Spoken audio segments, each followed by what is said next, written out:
नमस्कार दोस्तों, स्वागत है आपका हमारे यूट्यूब चैनल पर। अगर आप चैनल पर नए हैं तो प्लीज़ चैनल को सब्सक्राइब कर लीजिए, अपने दोस्तों को शेयर कर दीजिए। चलिए फिर देर न करते हुए डिक्टेशन शुरू करते हैं। डिक्टेशन शुरू होगा 5 सेकंड बाद।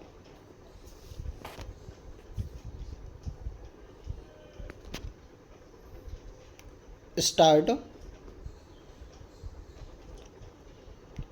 अध्यक्ष महोदय, जो बिल हमारे सामने रखा गया है उसमें बहुत सारे सुधारों की आवश्यकता है।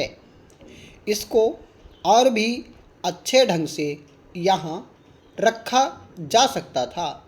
मैं कुछ शब्द कहना चाहता हूँ और वह यह कि जब जब भी आवश्यकता हुई हमारे देश के मजदूरों ने कभी बलिदान देने से अपने को पीछे नहीं रखा। जब जब आवश्यकता हुई उन्होंने ऐसी व्यवस्था को स्वीकार किया जिससे देश का कल्याण हो। अभी हाल में जो समझौता हुआ उसे मजदूरों की एक बहुत बड़ी कुर्बानी समझी जानी चाहिए जो उन्होंने की। उसे उन्होंने स्वीकार किया जो शायद साधारण स्थिति में वे स्वीकार नहीं करते, लेकिन फिर भी देश की आवश्यकता को देखते हुए उन्होंने स्वीकार किया। जब जब सहयोग देने की आवश्यकता हुई तो वे कभी पीछे नहीं रहे। मेरा ख्याल है कि आज जो चीज़ हमारे सामने आई है, यदि विचार विमर्श करते तो उससे अच्छे ढंग से कोई रास्ता सोच करके उनको खुश कर सकते थे और अच्छा रास्ता निकाल सकते थे। श्रीमान, बहुत सारी बातें हुईं, लेकिन एक पहलू पर विचार नहीं किया गया जो मैं यहाँ रखना चाहता हूँ। एक तरफ बात होती है कि लाभ हो तो बोनस मिलना चाहिए।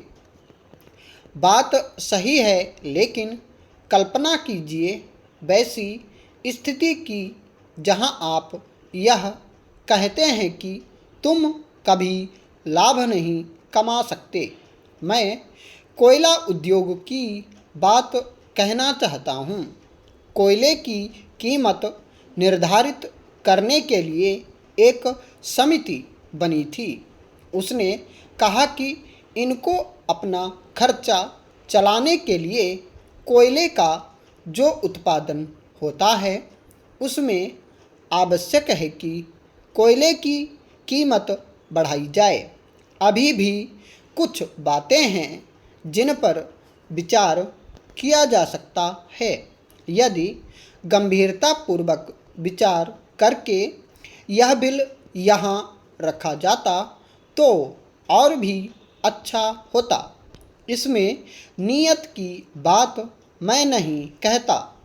अच्छी नीयत से यह बिल लाया गया है और प्रयत्न किया गया है कि मजदूरों की सहायता हो।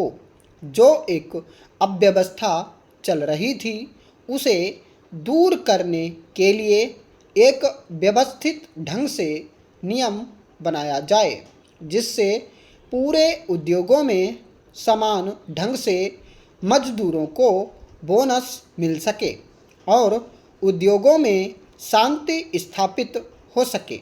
इस बात की कोशिश की गई है, लेकिन इसमें कुछ ऐसी बातें रह गई हैं जिन पर विचार करना अत्यावश्यक है। आपने यह कहा कि पिछली बार जो बोनस का समझौता हुआ था उसमें कुछ अधिक भी दिया जाता था।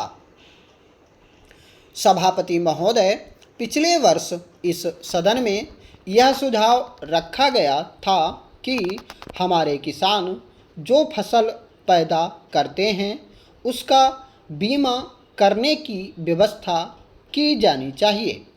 इस सुझाव पर विचार करने के लिए कुछ सदस्यों ने एक योजना भी बनाई थी, परंतु फसल बीमा योजना पर अभी तक कार्रवाई नहीं की गई है। इस योजना को अभी तक लागू नहीं किया गया है। योजना आयोग ने यह आश्वासन दिया था कि वह इसके लिए आवश्यक धन की व्यवस्था करेगा। हो सकता है कि इस संबंध में राज्य सरकारों में एक मत न रहा हो। उनकी यह धारणा हो सकती है कि इस योजना के लागू होने से किसानों पर बोझ पड़ेगा। यद्यपि अभी भी राज्य सरकारों के इस दृष्टिकोण में कोई विशेष परिवर्तन देखने को नहीं मिलता है, फिर भी इतना अवश्य है कि अब वे फसल बीमा की योजना को लागू करने के लिए तैयार हैं। इसके लिए वे चाहते हैं कि इस योजना पर आने वाला खर्च केंद्र सरकार वहन करे। पिछले वर्ष कृषि मंत्री जी ने घोषणा की थी कि सरकार संसद में एक बिल पेश करने वाली है। अब यह कहा गया है कि सरकार शीघ्र ही इस संबंध में आवश्यक निर्णय लेगी। मेरा तो यही सुझाव है कि योजना जल्द से जल्द लागू की जाए। जहाँ तक वित्त का प्रश्न है, यह ऐसी समस्या नहीं है कि इसे सुलझाया न जा सके। आपस में विचार विमर्श करने पर कोई न कोई रास्ता अवश्य निकाला जा सकता है।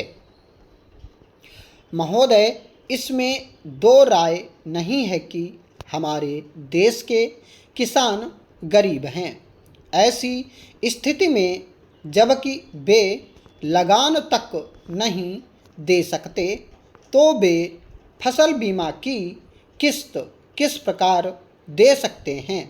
परंतु फसल बीमा के महत्व से इनकार नहीं किया जा सकता।